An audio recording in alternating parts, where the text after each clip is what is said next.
Bonjour ma soeur, comment vas-tu? Très bien, et toi? Oui.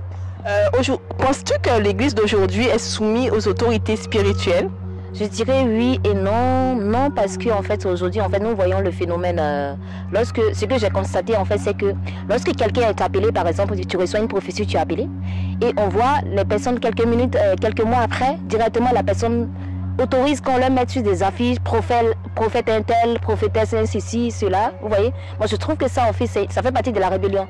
Ou soit, par exemple, être dans un département, lorsque ton responsable établit, on se met d'accord sur quelque chose, et après, toi, tu veux faire à ta tête. Ça aussi, c'est de la rébellion. Parce que Dieu, toute chose doit fonctionner dans l'ordre. C'est ainsi qu'il y a la bénédiction. Et comment penses-tu que nous pouvons combattre ce phénomène? Alors, pour combattre ce phénomène, l'exemple qui me vient en tête, c'est l'exemple de Samuel et Élie. Vous voyez, lorsqu'on dit que lorsque Dieu avait appelé Samuel pour des grandes choses, mais la particularité de Samuel, c'est que, on dit, Élie, c'est vrai que Dieu avait désapprouvé Élie. Élie n'avait plus l'approbation de Dieu, mais la grande chose, c'est que Élie, avec les bases, il avait la connaissance de Dieu. Ce qui fait que Samuel, il a été soumis à Élie, jusqu'à ce que Élie lui montre comment est-ce qu'on répond à l'appel.